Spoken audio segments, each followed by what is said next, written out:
तो स्वागत है मित्रों आपका हमारे चैनल पर। विक्रम और बेताल की 14वीं कहानी, राजकुमार, राजकुमारी और सच्चे प्रेम की परीक्षा।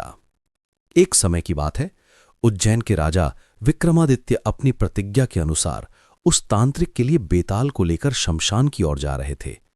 जैसे ही उन्होंने बेताल को पीठ पर उठाया, बेताल फिर बोला, राजन, तुम हर बार मुझे बिना कुछ बोले ले जाते हो, पर आज मैं तुम्हें एक नई कहानी सुनाऊंगा।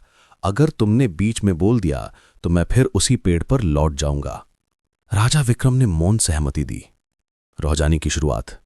एक नगर में एक राजा था, नाम था वीरसेन। उसके राज्य में हर कोई सुखी था।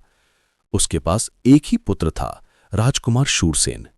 शूरसेन न केवल वीर और बुद्धिमान था, बल्कि अत्यंत रूपवान भी था। एक दिन जब वह वन में शिकार खेलने गया तो रास्ते में एक सुंदर कन्या मिली। वह एक साधु के आश्रम में रहती थी। कन्या का नाम था मालवती। राजकुमार ने जब उसे देखा तो उसका हृदय प्रेम से भर गया। दोनों में बातें हुईं और फिर उनका मन एक दूसरे के प्रति झुक गया। प्रेम का वचन। कुछ दिनों तक दोनों मिलते रहे। राजकुमार ने वचन दिया, मैं शीघ्र ही अपने पिता से बात कर तुम्हें अपनी पत्नी बनाऊंगा।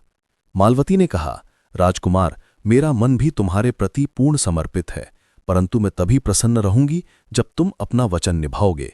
राजकुमार ने उसकी बात स्वीकार की और महल लौट गया। राजा की परीक्षा।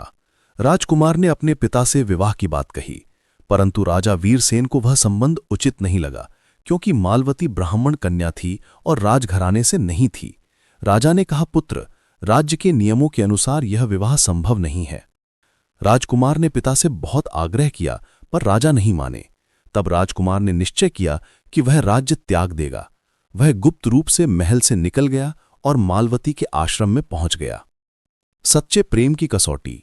साधु ने जब यह देखा कि राजकुमार अपने राज्य को त्याग कर उसकी पुत्री के लिए आया है, तो उसने दोनों की परीक्षा लेने का विचार किया। उसने कहा, यदि तुम दोनों का प्रेम सच्चा है तो तुम दोनों 3 रातें इस अग्नि के चारों ओर बैठो और कोई भय तुम्हारे मन में न आए। रात को भयंकर तूफान आया। बिजली कड़की, वृक्ष गिरने लगे, कई भयानक दृश्य उत्पन्न हुए, पर दोनों डरे नहीं और हाथों में हाथ डाले बैठे रहे। तीसरे दिन के बाद साधु प्रकट हुआ और बोला, तुम्हारा प्रेम सच्चा है। मैं तुम्हें आशीर्वाद देता हूं कि तुम्हारा जीवन सदा सुखी रहेगा। विवाह और परिणाम। राजा वीरसेन को जब यह बात ज्ञात हुई तो वे स्वयं आश्रम पहुंचे। उन्होंने राजकुमार और मालवती का विवाह राजसी रीति से कराया और उन्होंने राज्य का उत्तराधिकारी घोषित कर दिया। दोनों ने दीर्घकाल तक न्याय और प्रेम से राज्य किया।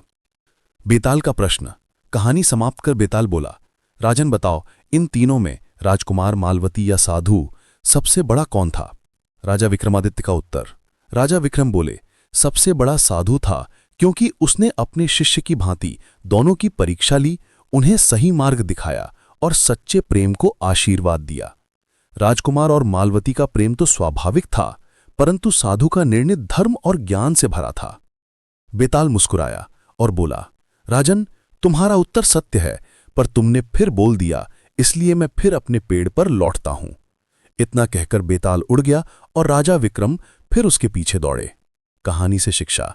सच्चा प्रेम कभी स्वार्थ से नहीं जुड़ा होता। सच्चाई और धर्म की राह पर चलने वाला ही महान होता है। ज्ञान और विवेक से ही जीवन में सफलता मिलती है। कहानी अच्छी लगी हो तो चैनल को जरूर सब्सक्राइब करें। धन्यवाद मित्रों।